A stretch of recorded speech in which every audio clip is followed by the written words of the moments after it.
নমস্কাৰ মিচিং আনু লুটাডৰ সমূহ দৰ্শকক স্বাগতম জনাই দিব বিচাৰিছো গুৰুত্বপূৰ্ণ খবৰ। বৃদ্ধি কৰা হল মিচিং স্বায়ত্তশাসিত পৰিষদৰ সমষ্টিৰ আসনৰ সংখ্যা।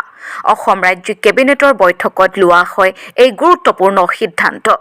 মুখ্যমন্ত্ৰী হিমন্ত বিশ্ব শৰ্মাৰ অধ্যক্ষতাত জনতা ভৱনত ৰাজ্য চৰকাৰৰ গুৰুত্বপূৰ্ণ কেবিনেট বৈঠক অনুষ্ঠিত কৰা হয়।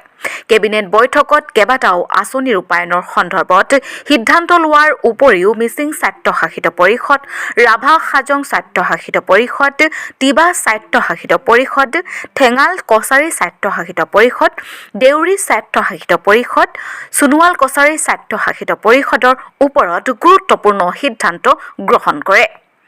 মিচিং স্বায়ত্তশাসিত পৰিষদৰ লগতে ৰাভা, তিৱা, দেউৰী, ঠেঙাল কছাৰী, সোণোৱাল কছাৰী স্বায়ত্তশাসিত পৰিষদসকলে স্বায়ত্তশাসিত পৰিষদৰ সমষ্টিৰ আসন বৃদ্ধি কৰিবৰ বাবে পৰিষদীয় সমষ্টি পুনৰ নিৰ্ধাৰণ কৰি ৰাজ্য চৰকাৰলৈ গুৰুত্বপূৰ্ণ পৰিষদৰ সংশোধনীয় বিধেয়কৰ প্ৰস্তাৱ প্ৰেৰণ কৰা হৈছিল। এই প্ৰেৰণ কৰা সংশোধনী বিধেয়কৰ প্ৰস্তাৱবোৰ অসম চৰকাৰে গুৰুত্ব সহকাৰে জনগাঁথনি অনুপাতৰ ওপৰত